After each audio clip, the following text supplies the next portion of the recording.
While Howie Roseman is preaching patience to the Eagles fan base, Paul George is quitting.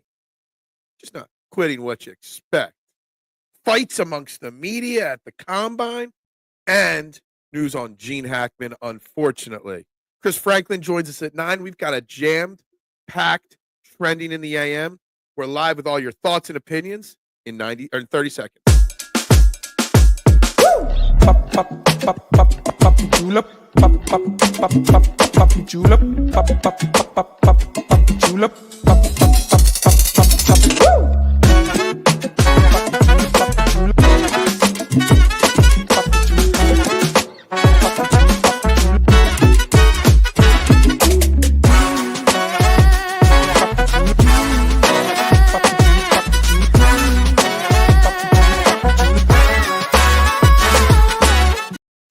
And a very good morning, everybody, and welcome to Trending in the AM right here on the STT Sports Network. Please, wherever you're watching, smash that like button, smash that subscribe button, and share this show out on your social media platforms.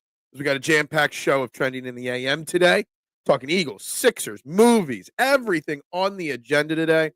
But the race to 500 is only successful by you guys hitting that like and subscribe button on the YouTube page and help me grow this channel. Setting the trends for what sports talk should be in Philadelphia. Guys, I'm your host, Phil Stiefel. Find me all over social media at Bearded Knowledge, and we got a lot on the agenda today. We've got Howie Roseman preaching patience. We got Paul George quitting. Maybe not quitting the way you think, but he's quitting. A little too late.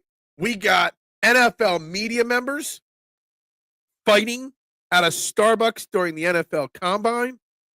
We've got the great Gene Hackman passed away yesterday, so we're going to talk about him, especially considering he led two different teams to huge championship victories in two different sports and movies. So we're going to talk about the great Gene Hackman, of course, as well.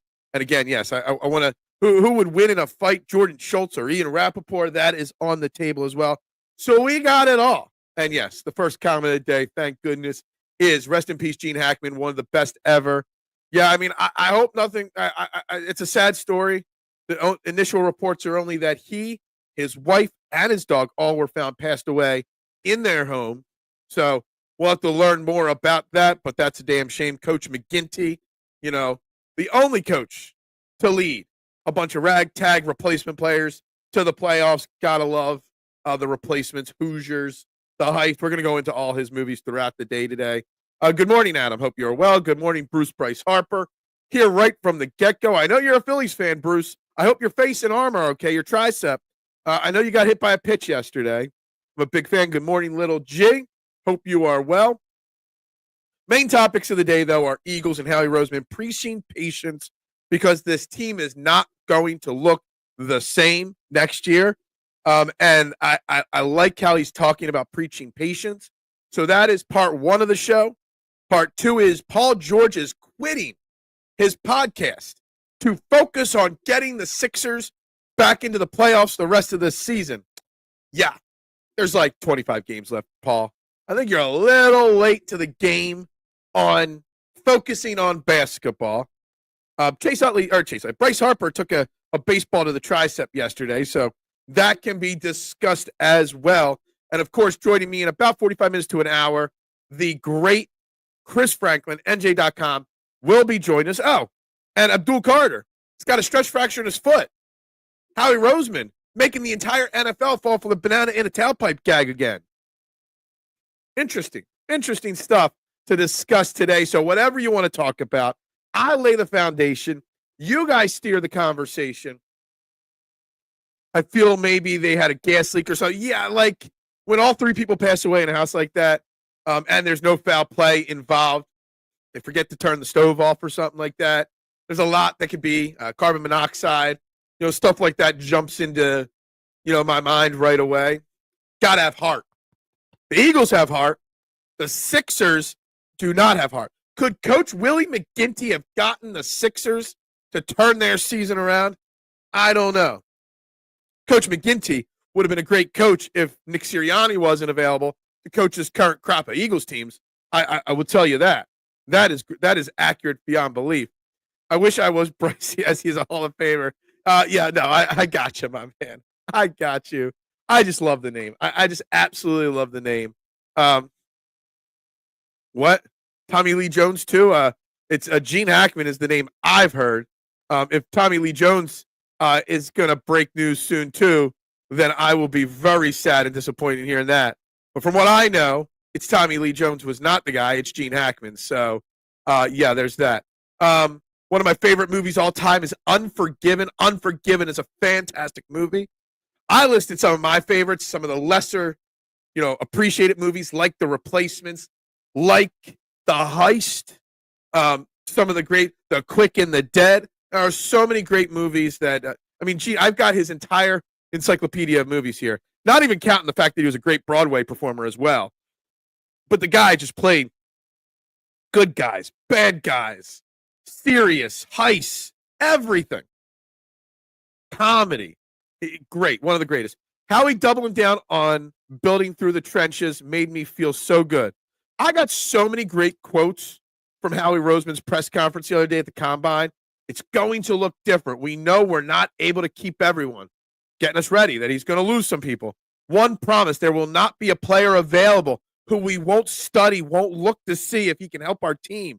He's going to look at everybody, even Abdul Carter. I ask the fans to have patience. Everything we do has to be taken from somewhere else. You spent $122 million last offseason on 3 guys. Well, can't spend that again this year. But he made sure to follow his entire press conference up with the fact that he said he's not lowering expectations, just preaching patience. Your stupid Sixers cost me tots at Buffalo Wild Wings. Well, that's your fault. Crimson Tide is one of the greatest ones of all time, for sure. But everybody's going to say that, so I'm throwing other names out there. Eagles have heart, and Sixers and no better than a fart. There you go. Trying to rhyme there. I didn't get it at first. Yeah. But don't worry, Big Al. Paul Pierce is putting his podcast on the side for the time being so he can focus on the rest of this season for the Philadelphia 76ers and getting them to the playoffs and the championship like they expect. It's funny. He says all this and then allows Miles Bridges to score 19 first-quarter points for the Knicks last night. We're not talking about it. Mikal Bridges, sorry. 19 points in the first quarter. Yeah, that's really focusing. Stick to the podcast. You might actually be better at that. The Replacements and even Hoosiers, phenomenal movies. Gene Hackman was the best Lex Luthor. Well, he was the first Lex Luthor, so yeah. But yeah, he was phenomenal as Lex Luthor, obviously, and he enjoyed playing the part, and you could tell. Enemy of the State was so much fun. Enemy of the State was great. I think some scenes of Enemy of the State was filmed at Drexel in Philly. Gene Hackman's whole family, passed away. Yeah, there's got to be something that happened there. It's unfortunate, but it is what it is. Good morning, Duck. How are you? Hoosiers, we will be talking a lot about Gene Hackman throughout the day, as he is one of the greatest. Superman. Paul Pierce. What about Paul Pierce? What's that? Behind Enemy Lines, super underrated flick. Absolutely. Absolutely. With Owen Wilson was in that one, right? Owen Wilson was the pilot. I want to say it was Owen Wilson. I do remember that, though. Fantastic movie. I don't even like superhero movies, but I felt he was great as Lex. Yeah, look. Lex Luthor, he just played the deceptive guy, the rich, obnoxious, deceptive guy like Lex Luthor so well. Rest in peace, Dave Frankel. We got everybody. They always say things happen in threes, just so you know. So there's that always to think about. You said Paul George quit his podcast, but did I say Paul Pierce? Oops. My bad, Adam. Paul George quit his podcast to focus on the Sixers and in turn gave up 19 first-quarter points to Mikal Bridges last night. Had 7 turnovers last night. God.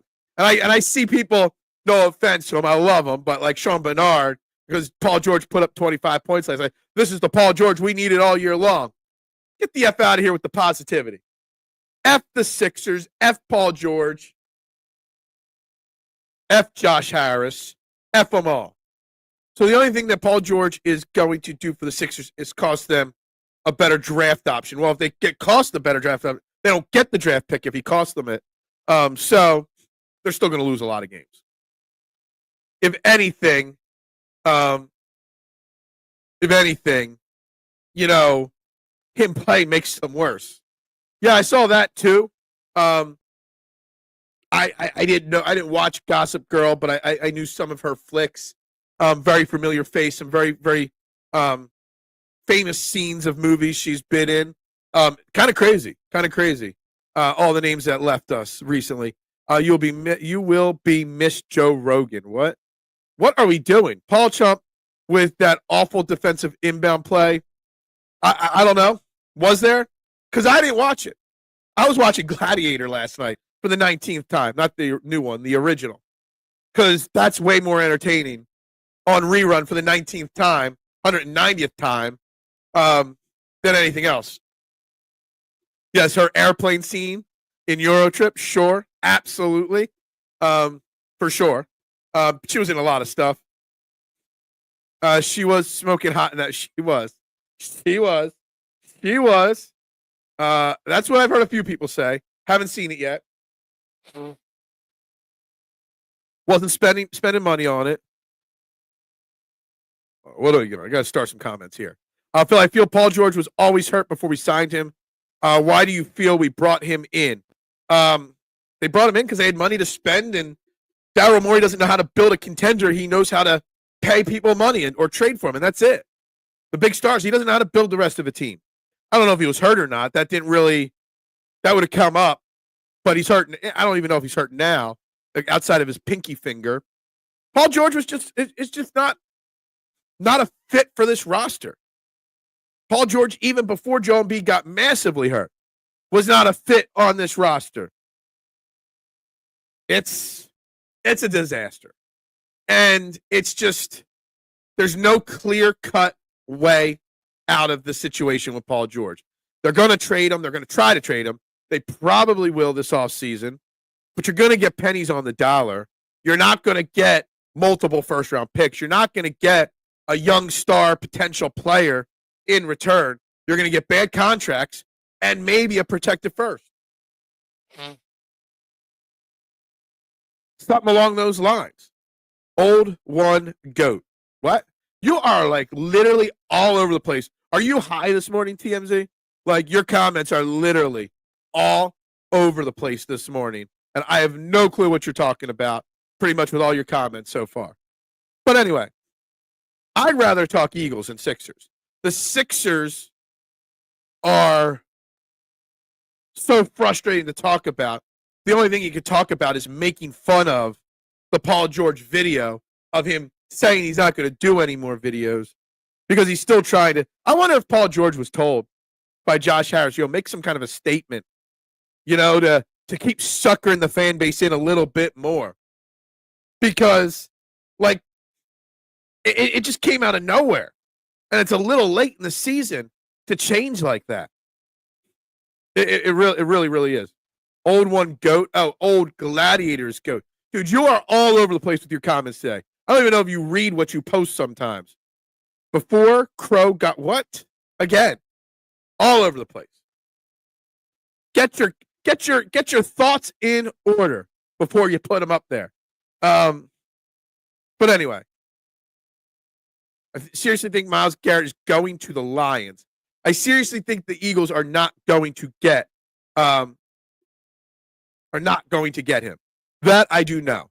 And I know that Howie Roseman said there will not be a player available who we won't study, won't look at. He'll look at Myles Garrett. But there's these rumors floating around the media circles that Howie Roseman will do whatever it takes to beat Washington from getting him. That would be the biggest mistake. If Howie Roseman overpaid just to make sure Washington doesn't get a player. Have faith in the players you bring in to stop him. Have faith in the players you bring in to still be better than Washington. Don't overpay. And I hate that rumor. That rumor really, really bothers me. Thank you, K1. I don't know what's going on in the comments with Mr. Josh Allen. He's wasted careers wasting the comments this morning.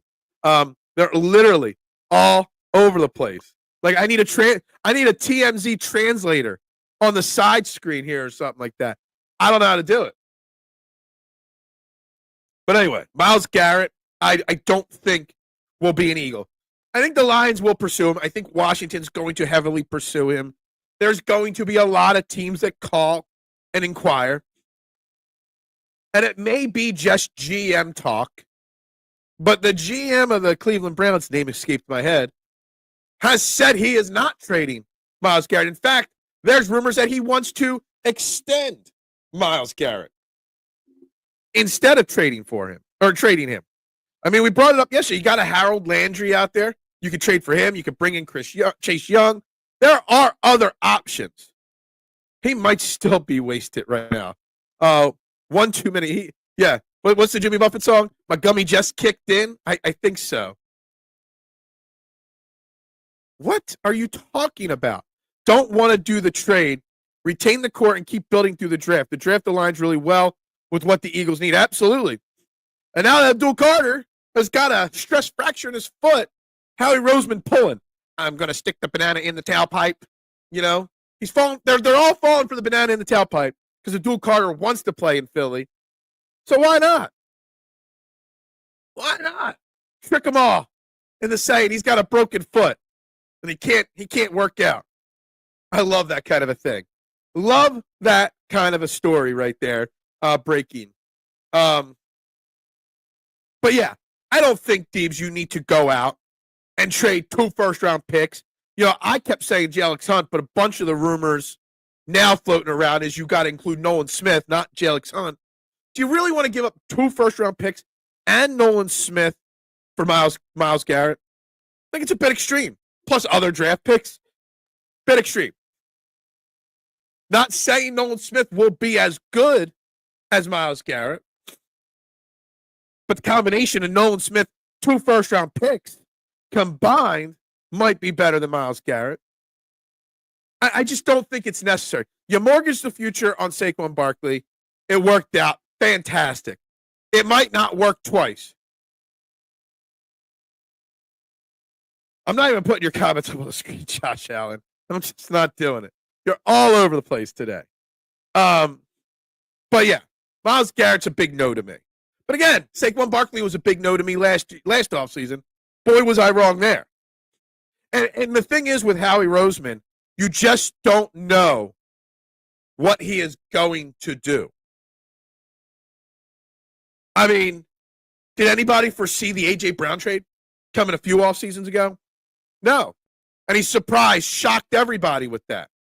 So, who knows? Maybe there's a scenario where he pulls it off and gets it cheaper than we think. Nolan is mid. Stop. I didn't even mean to put that up. NFLPA ranks Eagles 27 out of 32 teams with an F in travel. Just first and foremost, yes, the team report cards came out, and the Eagles are 22nd overall, 27th in travel. Those reports and those numbers were what's weird is those scores were given before the season started, and supposedly the Eagles addressed a lot of those concerns.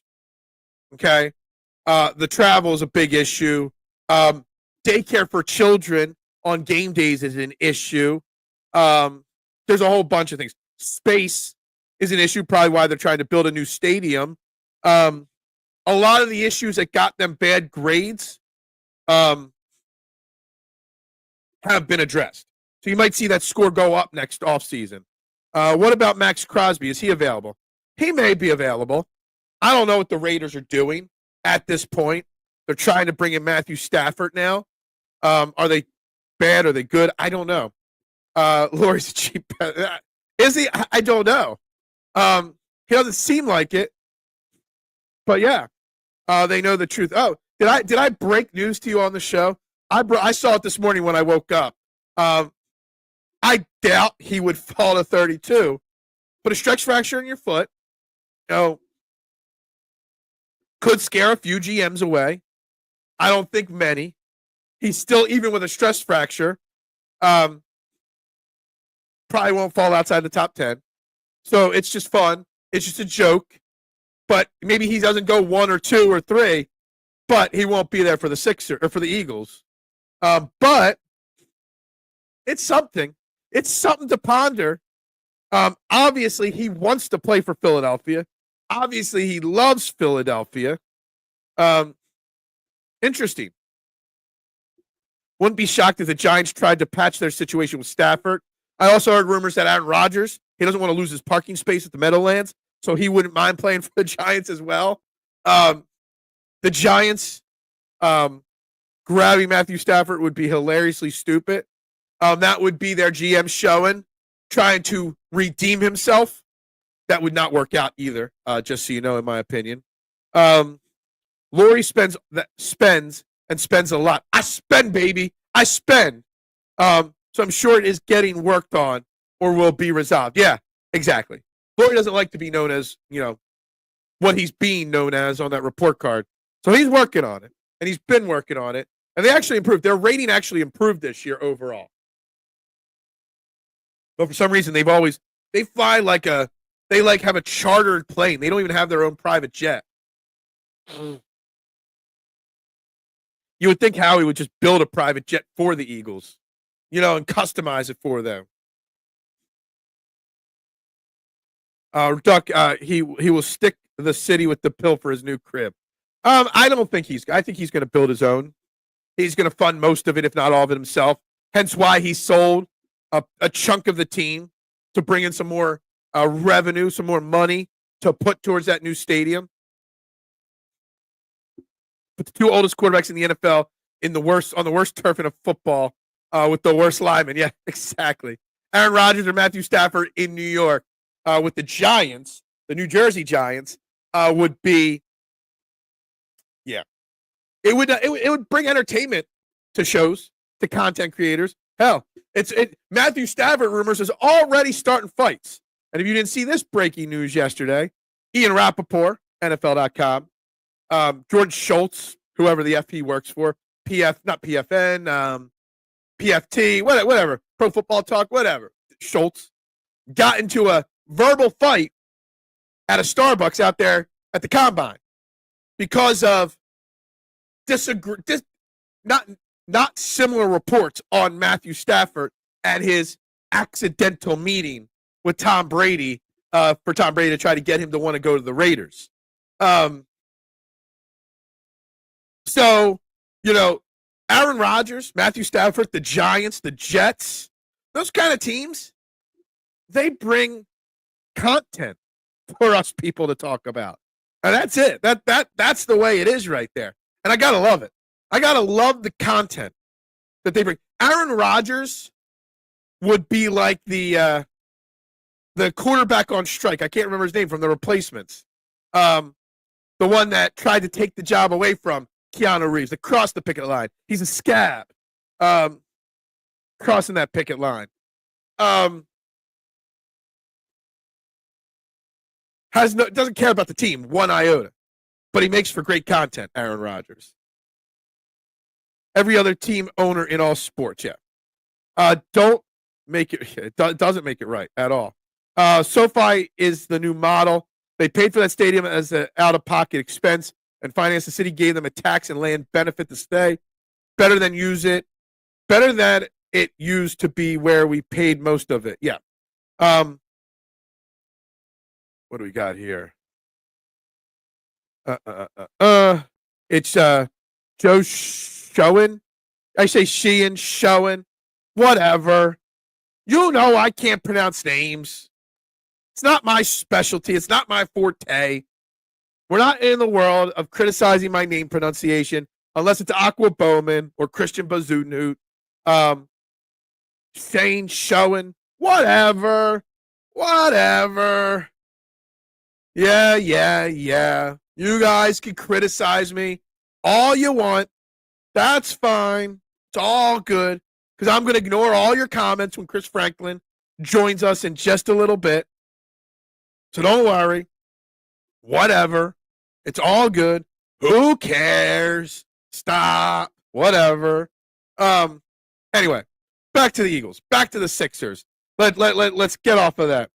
Is Jake Elliott coming back? Absolutely.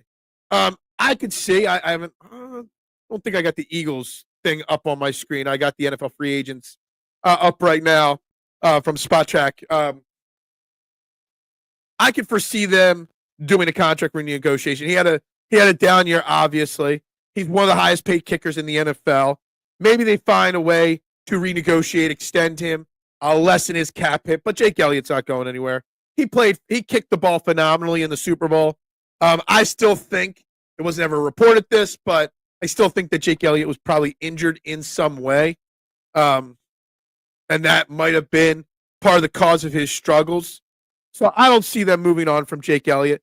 Maybe they bring in somebody else in training camp to get film, to get practice just in case. But at this point, Jake Elliott isn't going anywhere. Jake Elliott's still one of the greatest kickers in football. I would be shocked if they moved on from him. We can't afford to cut Jake, really. Yeah, there's not a. I'm not sure what the cap situation. I guess I could switch that tab to the Eagles, but wanted to leave it up for something else. So there's part of that too. I saw somebody reporting news about the angle of the football causes the pulls, and the angle on a lot of his misses set up for that pull or whatever it was, or push. I forget which side he was missing too regularly. Yeah, unless he just completely falls off a cliff in preseason too and training camp, they might have somebody out there. They might have somebody out there working out as a backup this offseason, but I highly, highly doubt it. And honestly, that's like the lowest on the priority totem pole right now for me. I'm not really concerned about him at all. He was missing badly on short kicks. That's not on the holder. I still think maybe some of it was holder. Some of it might have been an injury. No, Jake is not a free agent, but based on, I'll pull up his contract. Give me a second. Jake Elliott. Enter on Spot Track. Jake Elliott. There's two Jake Elliott's. There's a baseball pitcher named Jake Elliott as well. No, he is signed through 2028. After next season, there's an out for him, but he's got a $4.18 million cap hit right now. If you cut him, it would be a $10 million cap hit. So yeah, there ain't no moving on from him until at least after next season, when you can take the hit and move on from him. So he is going to be around for a little while. Most of those misses were in the wind as well. We're on the hook to Jake through 20. I just looked. There's an out after next year for $5 million in cap hit. So next offseason is the cheapest cap hit if you needed to move on. But Howie wouldn't do that. Howie would renegotiate. Howie would extend them. I thought I heard some rumors that he was injured, but I haven't seen any official reports from the Eagles on that. So that's why it's just reports. And when reporters are fighting at Starbucks, you can't trust everything they say. Who would win in a fight, Jordan Schultz or Ian Rappaport? Because now that they got a beef, now we got to get them in a celebrity boxing match right now. Nobody takes a dead cap hit on a kicker unless he's really washed. Exactly. I'm not worried about it. He ain't going anywhere. Again, maybe they bring in somebody just in case in training camp, but he ain't going. You're not taking a $10 million dead cap hit to move on from Jake Elliott. That's just not the way it works. It's just not going to happen. And honestly, I think Jake Elliott has won us enough big games and made enough big kicks and was phenomenal in the Super Bowl after a bad season to earn the right to have a down year. It's not like his down year cost us the Super Bowl. His down year cost us some moments in games, but I'm perfectly fine with Jake Elliott. Still haven't found any of those, Duck. Just the Marshawn with the Halliburton Simmons trade. Yeah. Yeah. It wasn't a reporter. It was Bo Allen. They are pretty close. What are we talking about? It wasn't a reporter. It was Bo Allen. I wouldn't argue that Brandon Mann won us more games than Jake did. I would argue that Brandon Mann won us more games than Jake did. Explain, because I'm not sure on that. Brandon Mann, he was a good punter, but we really didn't punt the ball that much this year. Jake Elliott didn't win us many games, but Jake Elliott was crucial in the Super Bowl. Made a lot of clutch kicks in the Super Bowl. So there is that. Look, I can't believe we're spending so much time on special teams. Lovato's a free agent. You gotta sign your long snapper. So there's that special teams talk. Jake Elliott's injury was leaked by Bo Allen. Gotcha. I had brought up the other reporters thing, so gotcha. Putting all the pieces together. Man had some clutch punts in the playoffs. Man's a solid punter. I just didn't expect to talk special teams. Thanks to Adam for swinging us into the special teams conversation today, because you got Lovato's a free agent, Britton Covey's a free agent. So there you go. There's special teams talk today. Man's lost his kickoff job to Elliott late in the season. I always was curious on why Jake Elliott lost it to Brandon Mann to begin with. Always was curious about that. But it is what it is. About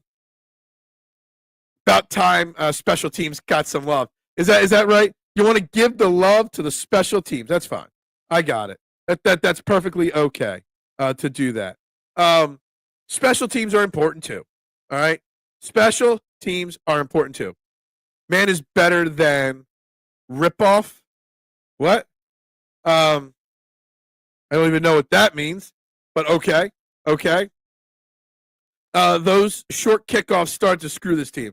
Yeah, absolutely. Did it ever come out why they moved to Brandon Mann as the punt returner? I don't know. Elliott was injured. That's why. Maybe it was simply that he was injured. It was.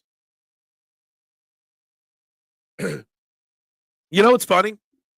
Is that Paul George announced he's quitting his podcast, and the Sixers lose again last night. And we would rather talk about the punter and the kicker on the Philadelphia Eagles than that disaster of a Sixers team.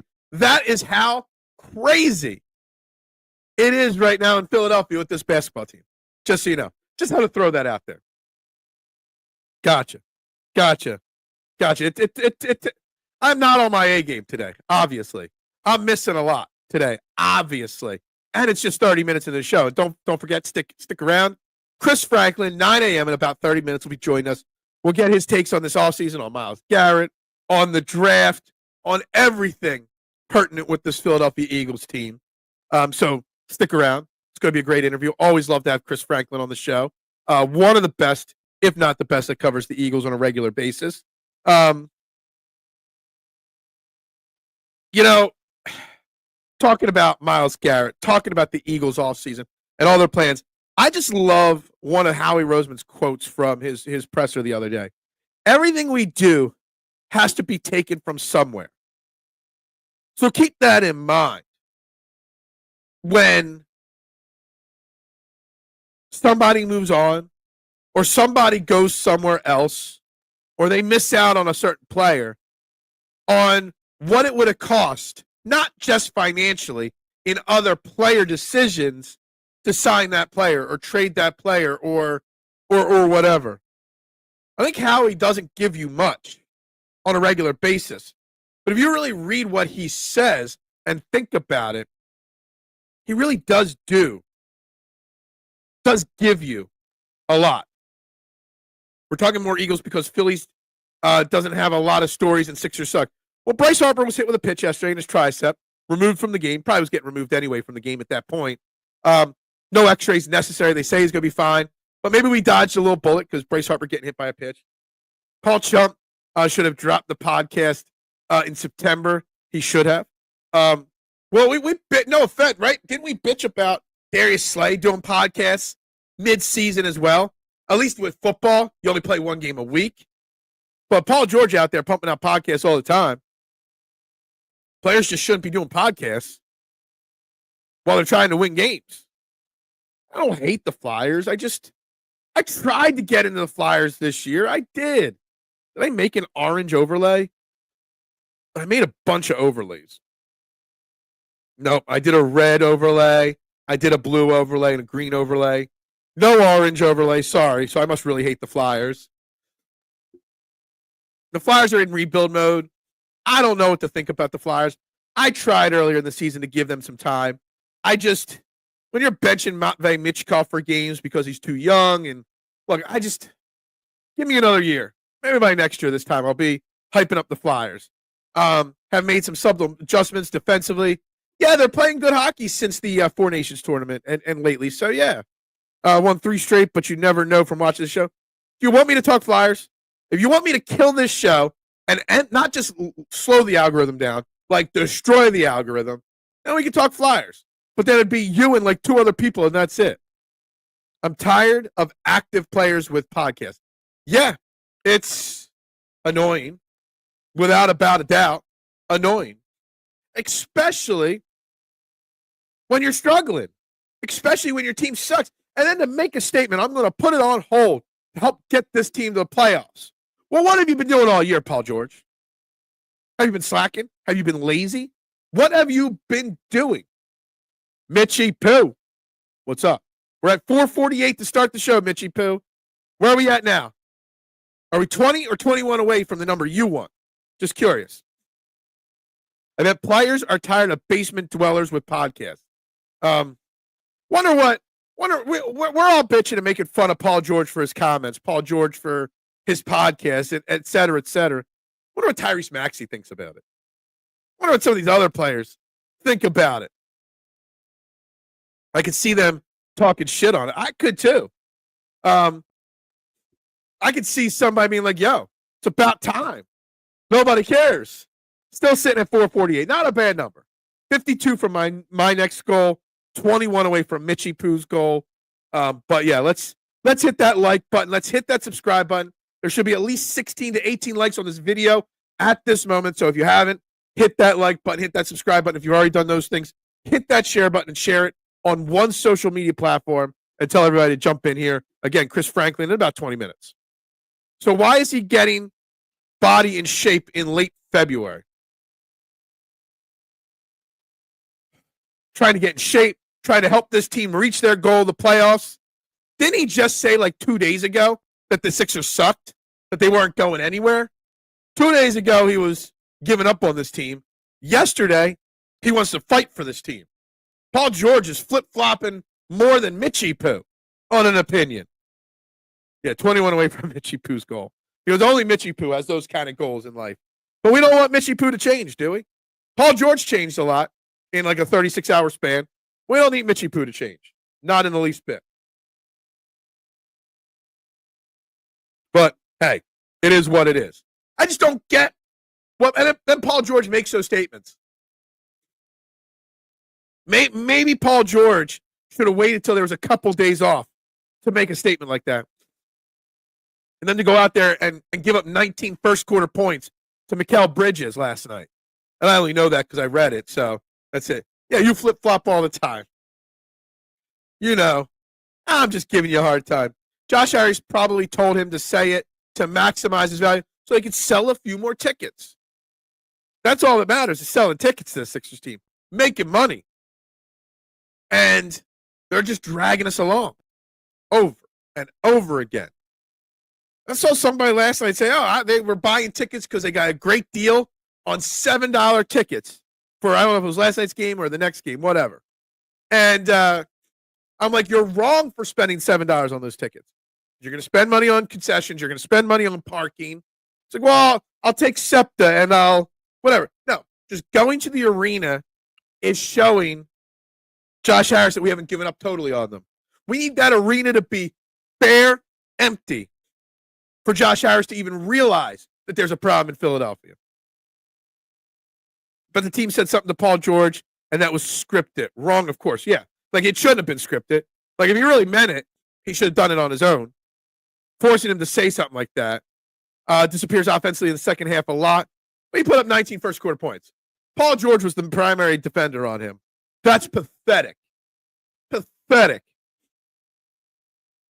Paul George did have a couple steals last night, but he had 7 of the team's 13 turnovers last night. And again, I'm just box score reviewing the game, but the box score tells a terrible story. I know he put up 25 points, 8 rebounds, 7 assists. You got Sean Bernard out there hyping up the game he had last night. Nah, I ain't going to be fooled by no Sixers or Paul George. I don't care if they fought their way back to make that a close game, lead for a few minutes in the fourth quarter. I don't care. I will not be fooled by Paul George. Not one bit. Not by the Sixers. Take SEPTA, there's your first. Well, yeah, exactly. You know, that ain't easy either. That ain't a cakewalk either. What about the NFL? We're talking everything. The show is called Trending in the AM, not Josh Allen's Desires. Box score Phil, they call him. I hate people that box score recap stuff. It's more a box score recapping to discuss the theory of Paul George being a dope, being an idiot. You know, Saquon Barkley may have been one of the greatest free agent signings of all time in Philadelphia sports. Paul George, on the other hand, may go down as one of the worst free agent signings of all time in Philadelphia. And they happened within a year of each other. It's kind of crazy that the best and worst happened so close together. It was typical PG. When the going got tough, he made an unforgivable mental error that cost the team. You know, I wouldn't know because I wasn't watching. Again, I was watching Gladiator last night because why not? It's a phenomenal movie. It's a very rewatchable movie as well. Of course, I wasn't watching Sixers. I was watching that instead because I have no desire to watch the Sixers. None. Zero. Zilch. I'd rather bitch about them than that. Gladiator 1. Gladiator 2 is not on regular TV yet. Haven't even seen Gladiator 2. Thought Gladiator 2 looked like it was going to be a really good movie. I thought Gladiator 2, the previews looked good. The storyline seemed okay. I've heard a lot of mixed reviews on it, so I'll wait till it's free or on one of the streaming services that I pay for to watch it. I'm not going to pay $5.99 on demand to watch it or anything like that, so I'll wait till it's free on my TV somewhere, and then I will watch it. And I'm sure it'll be entertaining, but I don't know if it'll be a good movie. We have talked about this. Mitchie Poo, give me your top 2 or 3 Gene Hackman movies. Very sad to hear him go and pass away last night. I mean, once you get into the 90s, man, you've lived a great life. So there's no, you don't get upset about it. You think about the positives and the memories and the great movies that will live on for ages that Gene Hackman that was in. See You in Hell. Yeah. See You in. I'm trying to do the voice, and I'm mentally struggling to even come up with the right voice. And how much do the Knicks suck? No way the Sixers should be in that game. Yeah, the Knicks. The Knicks, yeah. Yeah. Unforgiven, French Connection, the conversation. You know what? 2 of those. Unforgiven's been mentioned a few times in this show so far, K1. Nobody has mentioned the French Connection or the conversation. Both very good movies. I haven't seen them in a long. Honestly, I haven't seen outside of The Replacements a single Gene Hackman movie in a long time. Hell, Gene Hackman made Welcome to Mooseport a tolerable movie, okay? And it was a bad movie. And he made it acceptable to watch. That's how phenomenal of an actor Gene Hackman was. Look at me digging into Welcome to Mooseport, okay? The dumbest movie ever made. And he made it a little less dumb. I'd prefer Hockey Talk versus NBA Talk this Saturday at the Shoe, home of the world-famous Ohio State Buckeyes. Stadium Series game, Blue Jackets, Red Wings, 97,000 tickets sold. P.S. Hoosiers. Hoosiers is phenomenal. Phenomenal movie. And you know what? I may try to find it online somewhere tonight to watch it or something Gene Hackman. I'm going to watch a Gene Hackman movie tonight in his honor for sure. 97,000 tickets sold for a Stadium Series game. Damn, that's a lot of tickets. Great pull there, kid. Great job. Bring back the Philly Stars? Nah. If Karl Anthony Towns played, Sixers would have gotten blown out. Shit, I totally forgot about Karl Anthony Towns even being on a Knick. Being a Knick. That's my bad. Enemy of the State is a good, too, despite Will Smith. Yeah. How many movies had bad actors in it that Gene Hackman being in it made it a better movie? Plain and simple, right? Enemy of the State wasn't part of that filmed in Philly. I want to say some scenes were filmed at Drexel University for that movie. I truly think Justin Edwards does a lot of good off-ball things, including defense, and really helped fuel the comeback. A lot of people are hyping up Justin Edwards, Nooms. My problem is Justin Edwards really that good, or is Justin Edwards just a product that this team's really bad and is getting valuable minutes? I mean, I know he was hurt and missed a little bit of time there, but was like we overhyped a bunch of players during the process era because they were just the guys getting the minutes, and somebody gets stats on every bad team. And I haven't watched enough Justin Edwards lately to know whether there's something there or if he's just a product of the situation. James Gandolfini did a couple movies with Gene Hackman. I don't remember him Christmas Tide, though. You made a phone call, Kate. Yeah. Will Smith, yeah. I like to blend. Does that say blend? I can't even read the screen. My favorite Gene Hackman film is The Package. Sad hearing his passing along with his wife and dog. It's strange. My guess, since they're saying there's nothing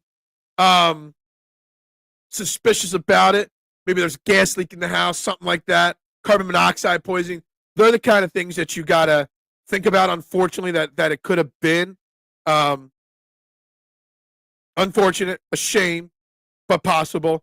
Another Gene Hackman movie that doesn't get enough love, The Firm. The Firm. Very good lawyer movie. It was supposed to be a top 3 pick coming out of high school and had some hard times at Kentucky being away from home. Born in Philly. I do know he was born in Philly. I know his draft stock dropped. Tim, and what's up, Tim? Hope you're good this morning. I didn't know why, though. I won't lie. I don't watch enough college basketball to know why. Hoosiers is my favorite, and as a basketball fan, it should be your favorite. No, Edwards is not Clarence Weatherspoon or Tony. I'm not saying he's Tony Roten. I'm just saying every bad team has guys that put up stats that turn out not to be NBA players when they get to good teams.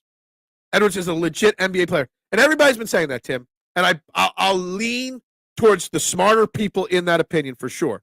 But we'll see next year if this team's better. Runaway Jury is another. I don't think I've seen Runaway Jury. Or maybe I have and I just don't remember it. Remind me which one. I'm trying to look on the. I've got his list of movies up here. I'm trying to find it. Runaway Jury. I don't even see it on there. Gene Hackman was also great Broadway singer and Broadway performer as well. Edwards had a bad start at his Kentucky time, and then good second half of the year. They stole him.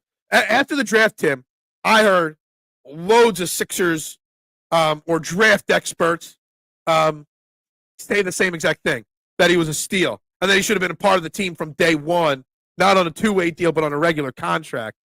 And also, I mean, this is not to take a dig at anybody, but Nick Nurse has not been ideal in his time here in Philadelphia on young players. Playing guys like Drummond over Bona and whatnot. Guys not getting minutes when they should to continue playing the Eric Gordons of the world and the Reggie Jacksons of the world. It's with John Cusack. I love John Cusack. John Cusack's a great actor. It's not a great movie, but Gene is excellent. Exactly. Gene Hackman makes bad movies better. Really, maybe that'll be the movie if I find it tonight. His mental health wasn't good. Being away from home with no support, Edwards will be a very good player. Tim, it brings up an interesting thing. I don't know. We got Chris Franklin joining us in about 10 minutes. I don't think enough talk is given to the mental health of college basketball players. Leaving their home for the first time, leaving their core group for the first time to go away to a big college.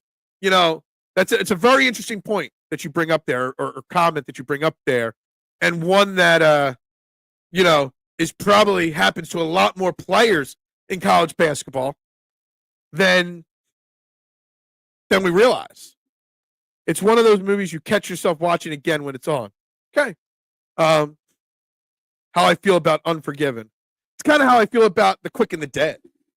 I think The Quick and the Dead actually might be an overrated movie, but Gene Hackman's phenomenal in it. But I'm always watching it. The NBA is so into right now. He should have still been picked in the first. He's home, is with family, and doing great. That's good to hear. It's good to hear. And we signed him to a two-way deal originally, but they gave him a full contract, full regular NBA contract for this year and next year, right? So he is locked up next year as well.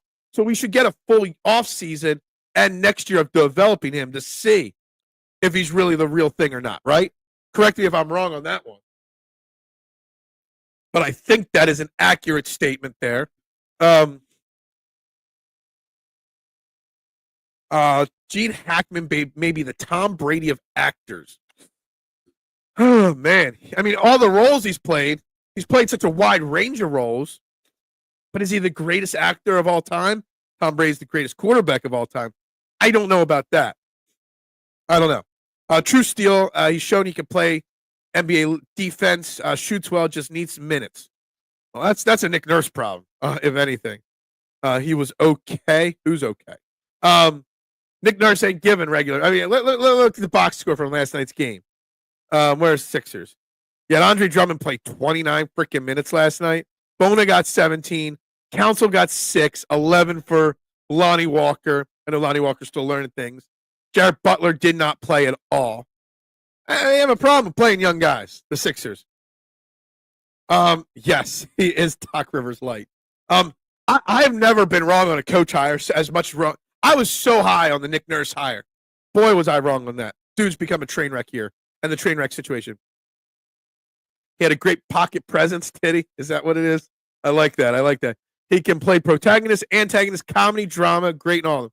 He really can. Really, really could do anything. Play any role, any style of movie. Obviously, he was great in that leadership, commander type role, president role. Surprised Gene Hackman. I think he only played president in one movie, right? Executive Decision. I think he only played the president once, to my knowledge.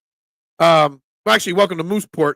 He was a president running for governor of Alaska, so maybe he played a president twice. But he was great in that commanding role.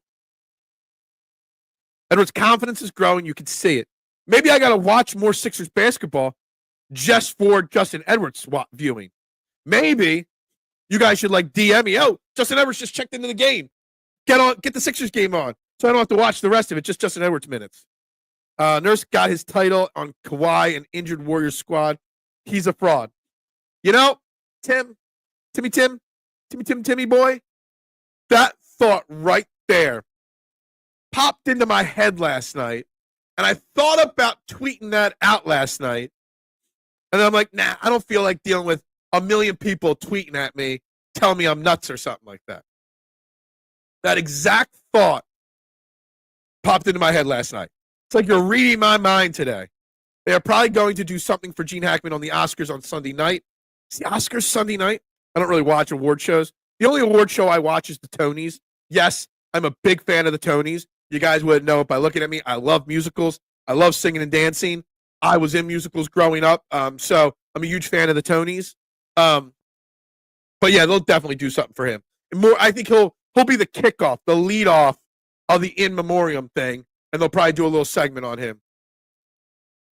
Nurse capitalized on LeBron leaving the conference. Good point as well. He wasn't a lead, but Gene was in Bonnie and Clyde too. Okay, all right. Rivers got a title from stacked Celtics to beat LeBron. Nurse got his on luck. Neither are good and don't develop players. See, the thing is, I tricked myself into thinking that Nick Nurse did develop players because that Raptor squad was Kawhi Leonard. But that Raptor squad had a bunch of young talent on it that turned into big-time players. OG Anunoby, Fred VanVleet. I'm trying to think of the rest of that team. Was Bridges on that team when he won? I don't know if Bridges was on the team when he won. Precious Achiuwa was. They had a bunch of young guys. And Kawhi Leonard. How many times did we watch Dwayne Casey's team come up short? I don't know. Tell me. It is common knowledge that you love singing and dancing. Everyone knows. Hey, look. Whatever. Whatever, man. I love it. Whatever it takes. Whatever it is, I'll do it. I was the star in a couple things at Holy Cross back in the day. Not a star, actually. I was background singer. But anyway, I was the president of the choir, Big Al. Don't you remember those days? Actually, you weren't in my grade, but I was the president of the choir in 1993 at Holy Cross. Don't forget that. Anyway, we're waiting here for Chris Franklin to join us here in moments. We're talking Sixers. We're talking Paul George quitting. We're talking Howie Roseman preaching patience, and we're talking Gene Hackman, who unfortunately passed away last night. The ripe old age. I'm sorry, I lost it now. Was it 93? 95, whatever it was. So rest in peace there to Gene Hackman, a great, and his wife and his dog, who also passed away. The Raptors squad had players that turned into good players, but not great. Morey likes style over substance. Always the big name, not the substance. Yeah. This has been the problem since day one. And I've been saying that, Tim, since day one. The people need video footage of you on stage. There ain't no video footage. I have a VHS tape of me from my cruise ship days if somebody wants to turn it into a digital file. But that's it. Jason Peters. Yes, Jason Peters retired a couple days ago. Forgot to mention it. I did write that down here on my book here. Jason Peters is, yes, a Hall of Famer. Jason Peters is maybe, I know this is going to frustrate people, the greatest Eagles offensive lineman of all time. I know some will say Lane Johnson, some will say Jason Kelsey, but 1, 2, 3, you can interchange them. If you said Peters is greater than Lane Johnson, I couldn't argue against it. Plain and simple. Huge Jason Peters fan. Jason Peters revolutionized how to play left tackle, the greatest left tackle in Eagles history, maybe lineman of all time in Eagles history. And yes, in my opinion, should be a first ballot Hall of Famer. Question is, will he go in as an Eagle or not? Big Al was one of the popular kids. Yeah, exactly. Yeah, probably. No longer anyone's Phil's age play. Yeah. Lane hasn't given up a sack in like 8 years. Yeah. I think that's kind of Lane gives up some. Anyway, whatever. I know people are going to love Lane. Lane's a 2-time Super Bowl champion here. And I get it. And Lane might be the greatest of all time for the Eagles. But Jason Peters would be a very close 1B. If you're going to convince me he's 1A, Lane Johnson, Jason Peters is 1B. In my opinion. What sucks is Morey can actually draft. His blind spot is putting the star pieces together with the right incumbents. Yeah.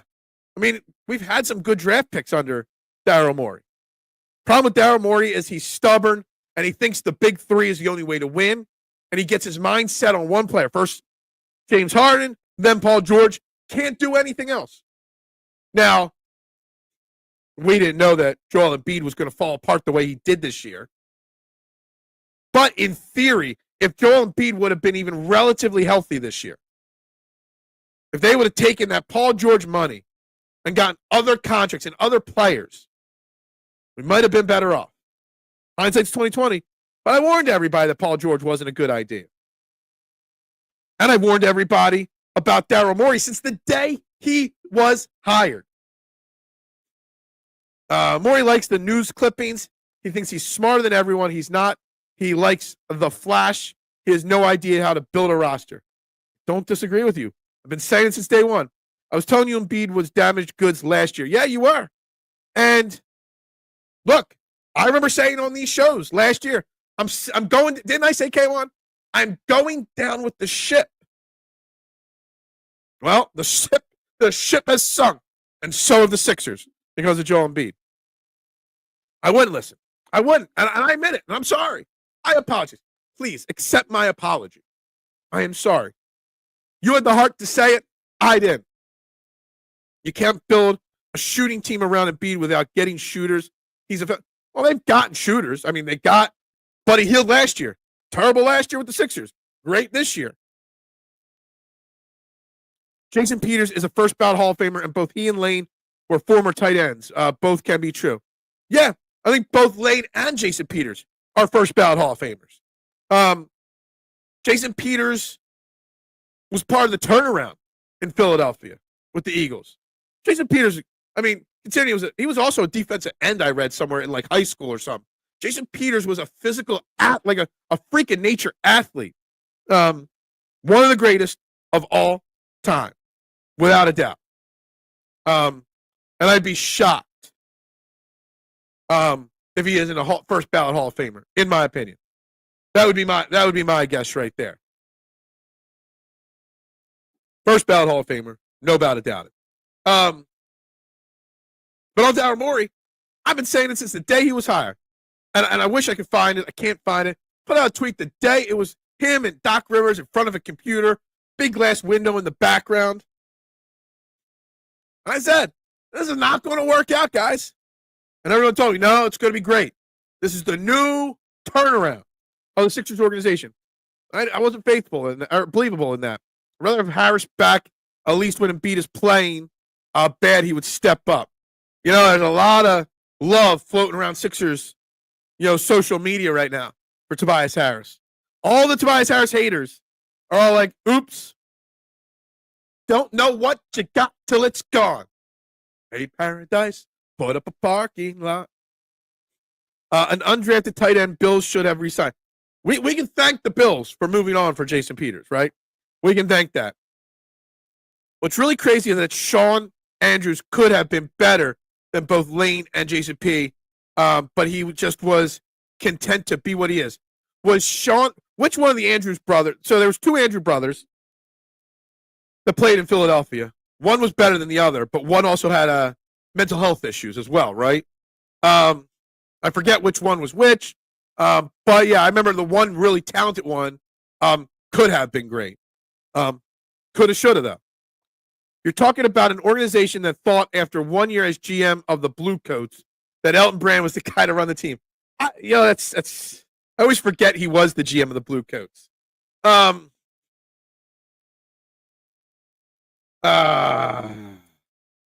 trying to think about the year that he took over and why it was him and not somebody else. Did nobody want the job?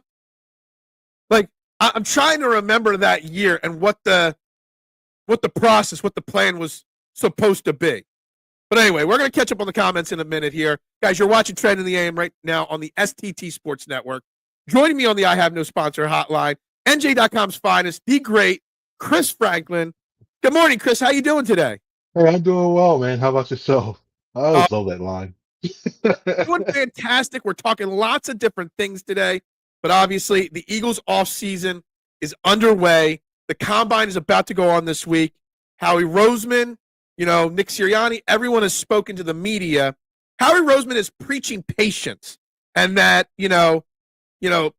this team might not look the same as it did this past year because there's going to be changes. What do you think the main message is going on right now? And do you think that Howie and Nick are preaching the right things to the fan base right now? I think the message is going to be something like, don't expect something that we did last year, where you went out and you got Saquon, where you got a bunch of these guys, big names early on, and then we saw what happened. I think it's one of the things where you're going to see a lot of, since you have a lot of the core part of your team already in place, and maybe you're going after, say, you are going after trying to resign Zach Bond and looking potentially at trying to go at Milton Williams, although I think he's going to be gone, and some of these other free agents that you're trying to keep most of this core together for the next couple of years. So it won't mean necessarily that you're going to get something big, and it may take a long time to negotiate. You may take up to the legal tampering period, which that name just still makes me laugh. It may take up to that. We spent 20 minutes making fun of that yesterday. Just how dumb that really whole thing is. Well, your tampering is bad, Tom Brady, but if you do it legally, it's okay. Like, come on to that. So, yeah, it's one of those things where I say don't expect the big splashy moves. The Patriots, the Commanders, teams with a lot of cap space, yeah, they're gonna make splashy moves. They got the money to do it. But the Eagles have an established core that's there, so there won't be that much stuff they can do. So obviously the big move, you already mentioned his name, is Zach Bond, and I think you kind of almost said do you expect Zach Bond to be back in 2025? I'm cautiously putting it there. And I mean that I'm putting in like it's a 55 to 60% range. I think he's back because I think a lot of the allocation, the best thing that happened to them was the fact that the salary cap increase. The Eagles should be thanking Netflix and should be thanking the Amazon for those deals to increase the salary cap as much as it did. So it Mhm. gives you a little bit more flexibility. Now, does that mean he's going to get all the money up front? No, I think it's gonna be front loaded with like cap wise. Like, no, I think it's gonna be front loaded with well, not front loaded, but base salary's gonna be low. But then you see a lot of avoidable years to try to make it fit, what have you. And I think there's going to be a couple moves that are made along the way as well too to try to space it out. So I think there's, especially with his comments going about like it, saying that he think he's involved. Mhm. You look at Saquon Barkley, just he never really paid running Mhm. backs beforehand. Look at now Zach Vaughn, even though he's a linebacker position they really don't have, they don't play a lot. He's a guy who's a dynamic person that can make plays, and you also want to make Big Fangio happy as well too. So, yeah, I think I probably said cautiously optimistic that he's going to. You know, something I keep asking myself is, will the market for Zach Bond be as high as we think? Like everyone's trying to guess like what he would sign for, but how much of it is it also that Zach Bond was in the right system with Vic Fangio, like you said, and maybe other teams might not offer what we expect because, well, he's a Vic Fangio like system guy, and we've in Philadelphia had it happen with Byron Maxwell in the past, Murray, the running back. We've seen it come and go where guys are not fits for the right systems when you overpay for them. Is there a scenario that maybe we're not as priced out as we think we might be on someone like Zach Bond because he's the perfect fit here? There may be some trepidation because it's only been 1 year, Yeah. but when you look at the core of what he's able to do, when you look at a guy who can rush the passer if need be, like if need be, he can rush the passer. The biggest thing was his ability to show that he can go out in space and cover Mhm. and tackle. I think that was huge. And we all know the way that this league is going to that too high shell and that Vangio type system and not allowing them to plays. Well, the linebackers are playing a big role because they got to cover right, either fly to the sidelines toward the flat, or they got to go back in that Tampa 2 look, what have you, and go back deep and cover the middle of the field, sometimes solo. And one thing you saw about Vaughn, he was rated doing both of them. NFL Next Gen Stats had a set. I think he was second or third, and they call it hustle. So the ability to go from a certain amount of yards from sideline to sideline. He was second or third in the league out of all defensive players. So I think those are traits that any linebacker in any system would have.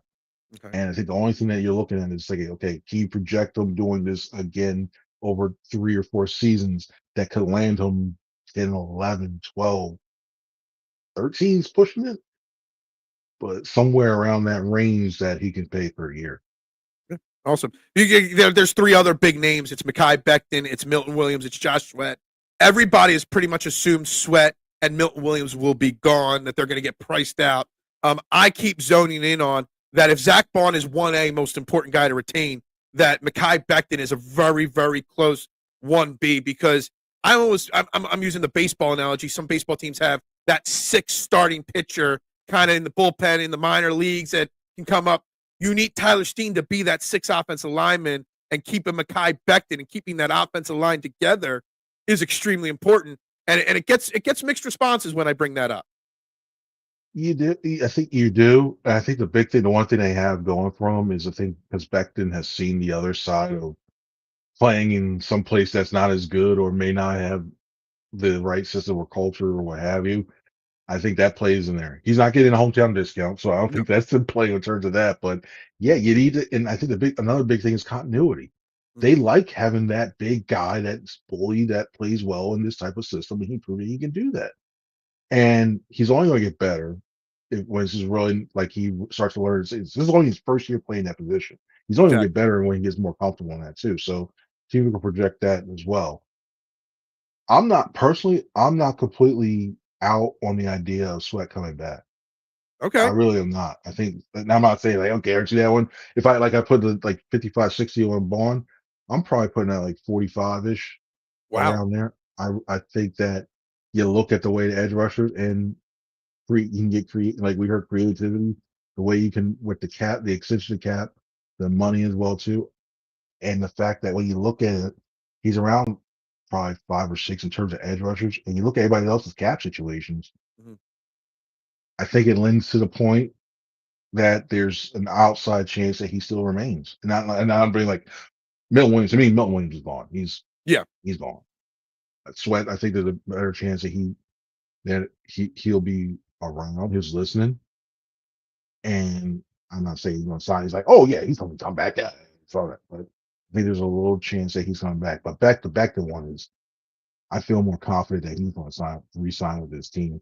Now, the numbers are, I haven't heard anything about the numbers itself, but I feel a little bit more comfortable that he's looking to return. I think if Becton and Sweat are the two that return to the four, I kind of feel like Eagles Nation will freak out. Even though Howie Roseman is preaching patience, I think they will. I did read something that the Eagles met with, I can't remember his name, a linebacker yesterday at the combine, one of the top rated linebackers, Clemson kid.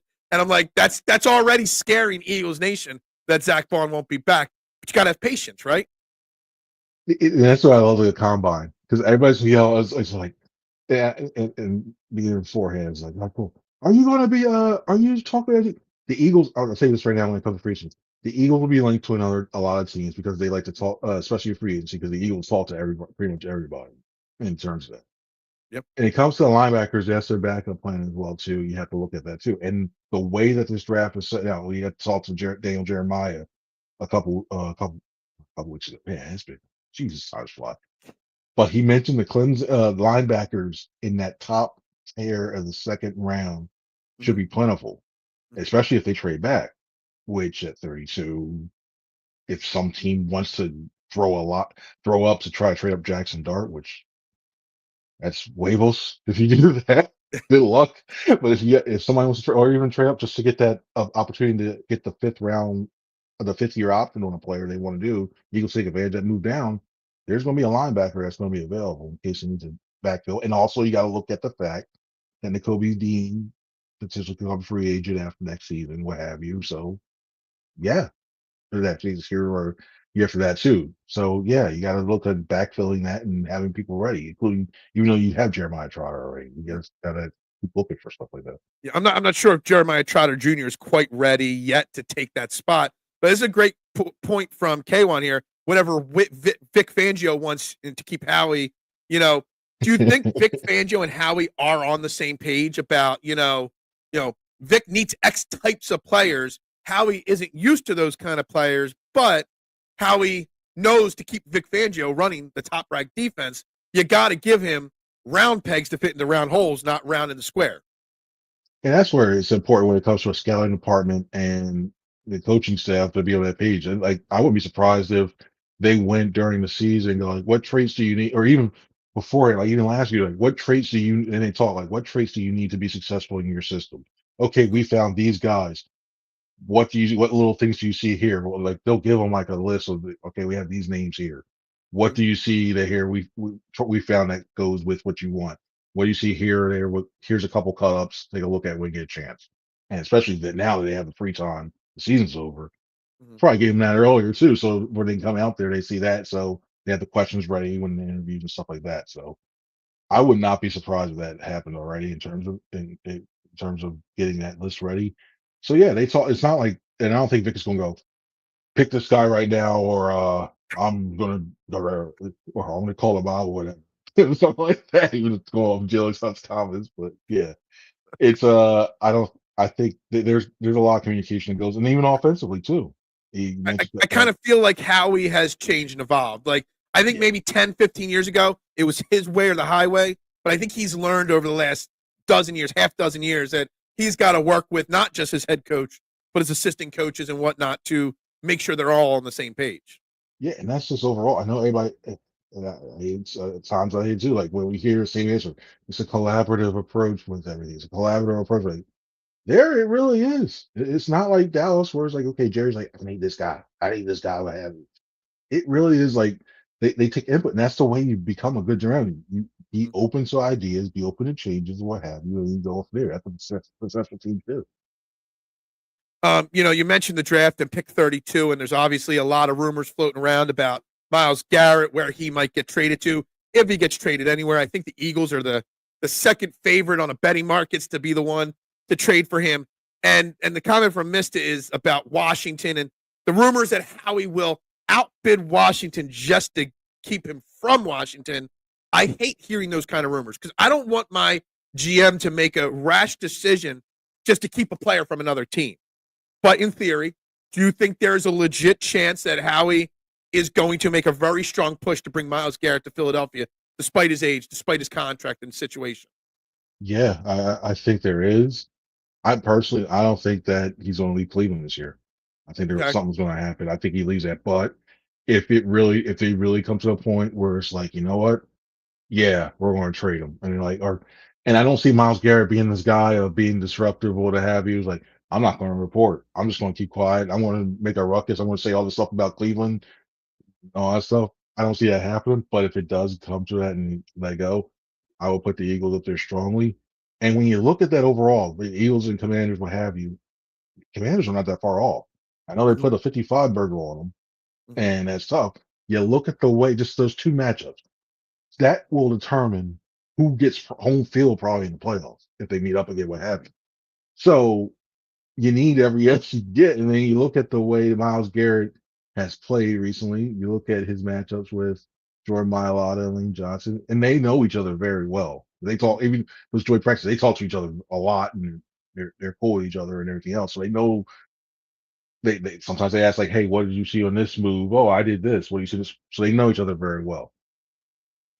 Having that tipping the possible balance of power or what have you, I think they'll out for a lot. The problem is the Commanders' spots and their things and that extra pick they got for getting Cooper DeJean. Mm-hmm. Yeah, that looms large. Like for a trade, like, hey, Eagles got Cooper DeJean. That is great, but yeah, we got a third round pick. We could throw into the package as well too to sweeten the sweetener on here. So it's tough, Mm-hmm. but I think it's a tough thing. I can see him throwing a lot at him. Yeah, I mean, I'm not. like there's a lot of different rumors on what it would take. Like this year's first, next year's first, an additional pick. Maybe you got to include a Nolan Smith or a Jalix Hunt in the deal. I just don't know if it's like I don't want to say that Myles Garrett isn't an elite player, but kind of like in the sense like is he really worth that much of an investment when you've got such a young core nucleus here already building?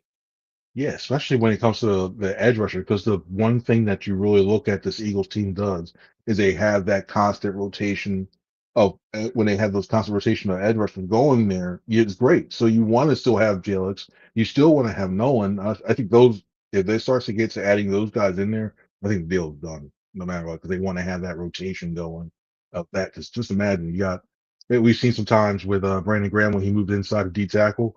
Mm-hmm. I think I look at Nolan Smith. I think he's a guy that's able to do that.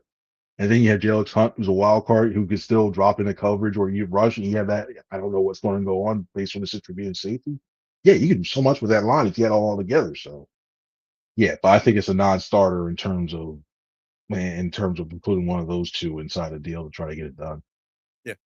Howie's just trying to get Washington to overpay. Howie's just trying to trick everybody. I mean, this whole you got Abdul Carter's got a stress fracture in his foot now, and everyone assumes that the Eagles now have a better chance. Howie's just doing what he does best, and he's manipulating not just the system but the entire NFL. So what does Howie do then at 32? Does he trade back, which I assume he's going to do? But Howie has been aggressive and traded up in drafts as well. Do you think there's a player yet on Howie's mind that he's really trying to eye in on or zone in on to get yet? I don't think there's a specific player. I think it's one of those ones that you look at maybe depending on how the way the board falls. Mm, I'm not thinking offensive line, even if I know it's going to be a trench player. I think yeah, I think it's going to be a trench player, but I also think it's going to be one of those things where we're going to be sitting there first on that Thursday night, like all right, the Eagles. It's like 11:30 at night. The Eagles are about to pick. All right, the Eagles have traded. And the Eagles have traded the 32nd pick. I know. Just stayed Please up stay till off. midnight to get nothing. That is my fear as well. Just so you know, I get up at 6 a.m. every day to do this. So, I don't want to stay up till midnight for that pick to be traded. I need Howie to make the deal ahead of time so kind of we know. And also the media house, like whenever we see that, like we're like, because we wait for the Nick and Howie, they usually come after each Yeah. day, so we're probably like we're probably sitting in the media house, like all right, watching this, all right, here comes the Eagles, everybody's ready to go. The Eagles are traded back with for the initial third and 2022, 2026 second. Grade the trades. Oh, we're out for the next day. So yeah, it's one. I think I'd be more open to seeing that he trades out instead of getting a player, especially depending on what they do in free agency. Well, free agency, obviously the cap space. It's not a huge amount of cap space the Eagles have, but there's some room to maneuver in there. And Howie Roseman is well known for being able to renegotiate contracts, manipulate the salary cap in a lot of ways. And there are some Eagles players that could be post June 1st cuts, trades, renegotiations. I put two names on the board to you here that I think could have something happening with their contract situation with the Eagles. Darius Slay on defense and Dallas Goedert on offense. Do you think either of those guys will be back, will be renegotiated, will be traded? Because I keep leaning that there's a legit chance that Dallas Goedert, if he won't renegotiate the right way to how he's liking, could be on the trade block here. I think, and it's funny when we had that previous thing when we were talking. I think they take tight end in the second round. I think it Yep. comes full circle, but I do think Goddard is back. I do think Goddard is back. The Slay thing is interesting because earlier during the regular season, I was speaking to somebody who was talking about Slay itself and looking at things like, does he want him back? He's like, yeah, he does. And then he comes out with a commentary. Yeah, it's all about the number and how much he's willing to, like. I think they're going to ask him for a pay cut, and you look at it, it's like he played when he, and I know he is. Everybody goes at Slay and goes, oh, he didn't do that. He played well for his age and what he did, and that the big thing was the mentorship aspect, the way he took Quinyon Mitchell and Cooper DeJean. Like, there's so much stuff that, like, from the whole entire okay, how to play position, read this guy, having to even just life stuff. Like Mhm. we just I'm not going to share the stories, but you hear something like, yeah, he's like that big brother to them. It's like, do this, don't do this, what have you. So that's huge. It's still huge in terms of that. So, but since he played that as well as he did, it comes to a point. It's like, okay, he's going to say, I may work with you, but I'm not taking this much less with you. Right. So just agree when we'll see, and we're down this road again. They'll cut me, release me, what have you. I haven't heard anything lately about it. I'm a little worried about. I'm a little worried personally. Okay. So I mean, the I was thing, like, all those things you said, everyone that I want to keep Darius Slay because I'm saying everything you did, all the positives that he brings to the team. Everyone tells me it's better to get rid of a guy 1 year too soon than 1 year too late, especially with the salaries and the cap and all. But the thing I keep thinking to myself is they're like, oh, they've got all these young guys like Ringo, Ricks, Isaiah Rodgers, a restricted free agent, whatever. None of those guys have really jumped out and grabbed any opportunities, in a great way. Like Slay misses time every game. I think he missed 1 or 2 games this year. You got to have that solid backup option. But when they're backing up for Darius Slay, it's not like they're jumping off the page like, wow, these guys can definitely fill in and replace the shoes left by Darius Slay, which makes me think keeping Darius Slay is a very important thing. Big picture. yeah, yeah. The one person the person I feel the most comfortable with returning is Isaiah Rodgers, but Mhm. you're not going to get him for that same number you got this year because I think Exactly. because the experience he showed in that limited time he had, I think everybody's showing like he's younger, way younger too. Everybody's like, okay, yeah, he's back. And I think he's going on certain for that. The Ringo one, he's gotten better with not being as handsy, but Mhm. you still worry about he's a physical player, but you still worry about that one. And then the Ricks one, I think he's at where he's at right now. Even though he's got some talent, I think he's at pretty much settled in and think they've made a decision in terms of that. So yeah, could they draft another guy? I would Yeah, I would I would find it hard to imagine them drafting early, like a first or second round cornerback after no, yeah, all they've invested and everything. yeah. Third, I would try third round, third, fourth, because they like to keep it rolling. And when you look at Christian Parker and what he did back with the Broncos, what the Broncos did, they had that they had a well of young defensive back, even so much the Eagles went and traded for one, even though they didn't do anything. So they want to keep that depth going as well. So I could see like it's going to take a lot of things, but Slay's not going to allow that. He's not going to allow that at all. And if that's the case, I think we're looking at. But You know, he's very open, still returning. Like The the last comment time. here from K1, are we convinced Keely Ringo can't start? The problem I'm thinking of in all my decisions that I'm kind of trying to debate for the Eagles, how many question marks do we really want? Because we don't know if Ringo can start or not. We're trying to win back-to-back Super Bowls. You need sure things across as much of the team as you can. And can you really go into the season with one of your starting cornerbacks with a question mark next to their name? Yeah, and if it was more more players like AJ Brown, like the AJ Brown style, which I know is saying a lot, but the more physical, wants to beat you inside, wants to kill you, who does well. He does well on the on those go routes, but he also does well on the digs and everything else. If there was more players like that, I feel comfortable with Ringo because he's physical enough to do that. And even AJ Brown was spoken very, very highly of the way Keely Ringo has played and the way his coverage and what have you. And he was in the mix for that opposite role before Quinion just shut the door down and everybody said that. So they could take a risk there, but so there's still a big question. I wonder about him against, like, say you get him against Terry McLaurin. Mhm. That's or a very speedy, very, very speedy guy. If he gets beat on that freaking hand and he recovers, he can recover. But if he keeps going down, does he start getting handsy, he's going down the field and try to slow him up? And then we're looking at penalties and drives going and stuff like that. So that's the thing I have to worry about that. We talk about Slay and Goddard and, what they'll do with those contracts. Are there any surprises that you think that might be coming that we're not talking about, like the Eagles fans as a general? Any surprise, like cuts or traded players that we just don't realize? I did that too. And the thing is, like, this is the way these contracts are, and you're looking around. I just don't. I've been trying to look at the only ones I can think of, and it got killed yesterday when it came out saying the Saints were sticking with Derek Carr, was maybe Okay. one of the quarterbacks, maybe just to see, Yeah. like, because now since the Derek Carr goes, Will Greer, even though he was elsewhere now, okay, yeah, we know he's going to the Saints. So that's about it. I thought maybe you get a quarterback that would go down there, help teach Kellen's system as a good, decent backup, and maybe have a competition with whoever was going to be around. But since they say they're sticking with Carr, yeah, that got thrown out the window. I saw that news and I totally didn't even link it because I've been talking about trading Tanner McKee all offseason, even though everybody hates the idea. But, Tanner McKee would fetch you theoretically more in a trade than Kenny Pickett, I would think. So that I didn't even put those two things together right there. So that's good there. And I think if anything, I thought it may have been Pickett because he's got 1 year left.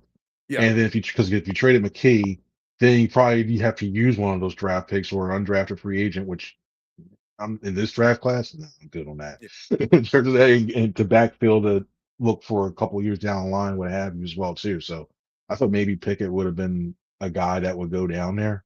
But once they said that, I'm like, yeah, There's a lot of teams that are quarterback needy. It still could happen. When Aaron Rodgers and Matthew Stafford are getting the hype that they're getting about, getting new teams. There's some needy teams out there. So we still may see that happen. my Browns. Guys, we're talking to Chris Franklin here, NJ.com. Before we wrap this up, I got to ask you a question. We always talk movies with every guest on here. We've asked you all the movie questions in the past, but Hollywood legend Gene Hackman passed away last night. I'm not sure if you saw that or not. You got to give me one of your favorite Gene Hackman movies, and we'll see if anybody's mentioned it yet. I know Superman's the one, but this one it's on Shawshank level for me. Okay. Is when you have Jimmy McGinty calling Clifford Franklin over after he dropped the pass. And I'm like, "Look, can't do this. Get the stick on. Get the stick on. Oh, this is stuff illegal? It's what I'm gonna do, throw you in football jail? It looks like I bleeped an elephant. And he's rolling around like this and then he comes down, runs out, and starts on the break, and you see man. It's Gene Hackman was so great. He could play Coach McGinty. He was the coach in Hoosiers. He led championship teams in multiple sports. That's how legendary of a coach he was, or actor he was. And remember who the team he beat? They beat Dallas. What do you know? Washington beats Dallas again. There you go. How about that? I like that right there. So it's the off season, the combine, the draft coming up. What's your schedule like these coming weeks? What do you got going on, and any podcast episodes or anything like that coming out? Yeah, we're going almost weekly now in terms of No Huddle Show, our Eagles podcast No Huddle Show. I'm also working with the enemy right now in terms of in Eagles fans' eyes. Talk is cheap, the Giants podcast. I'm doing that for NJ.com now. And then also I have an Eagles mock that's going to 7 round mock that's going to be coming out on Monday. But yeah, this since my roles changed a little bit, cover Eagles now and the Jets and Giants. It's a lot of watching film, trying to guess what these teams do. And I will say this from the perspective, getting to see some of these other teams more and more now, their organizations and the questions they do. I don't know what happened in New York football, but it's horrible. It's bad. Like You you're know, looking like I've always thought about that because I know plenty of Eagles fans that have taken jobs covering other sports teams. Like, it's got to be bad to be a fan of one team, but have to cover another team, and that other team be dread. Like, if the Jets were the second best team to the Eagles in the NFL, and you were covering both, that'd be one thing. But those Jets and Giants are just like, it's got to be a drag mentally to have to try to put out a podcast or put out an article on those teams. although it is kind of fun though, in terms of it's like, wow, all right. Is that bad? Like the fact that the Giants are going after Matthew Stafford, and Mhm. you're like, wait a minute, you have issues on your line. Okay, they may take Travis Hunter. Yeah, that's good for them. But you have issues on your line. You have no cornerbacks. You know what I'm saying? It's like Matthew Stafford's going to make you at least a wild card team here? No. And then you just look at the dumpster fire that's the Jets, and like Aaron Glenn's a good coach. I know you have to take whatever job you can if you're a head coach. That organization, nah. That's not Yeah, it. I agree. Sometimes I Yeah. said the same thing about Kellen Moore going to the Saints. Like, do you really want your first opportunity to be one of the worst opportunities there are out there? Like, Glenn Moore, they're going to fail. They're going to be fired within their first 2 years. And then, you see some of these other young coaches not get another opportunity for a long time down the line because they failed at their first job. The thing with Moore is, I think at least he has a competent general manager. Mhm, And the thing he has to figure out is the quarterback spot down there. mhm, Figures the quarterback out. Defensively, they still have enough pieces to be all right. mhm, And say what you want about Brandon Staley, I think he's better, more suited as a coordinator than he is as a head coach. mhm. If Moore figures out the quarterback position or gets Carr right, what have you, or they know what to do there, I think the Saints can rise back up to the level of respectability and actually contend for a division. That's a big ass though, because we all know how tough it is to find a quarterback. So yeah, I wish he found a better quarterback situation, or he had more say in who's going to be the quarterback. But well, he did. Reportedly, he did. So that's just that's a rough situation. It's just bad.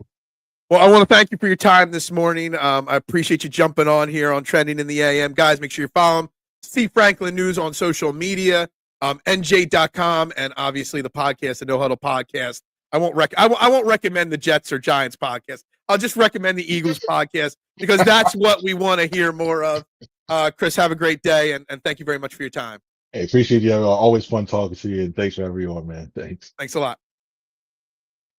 That was Chris Franklin right there on the I Have No Sponsor Hotline. Yes, you guys all got bonus time today. Interview went a little long there with Chris Franklin, but we do got to wrap it up. We'll be back tomorrow with more Eagles talk, more Sixers talk. Who knows what else? I'm going to really digest some of the things that Chris Franklin said there and see.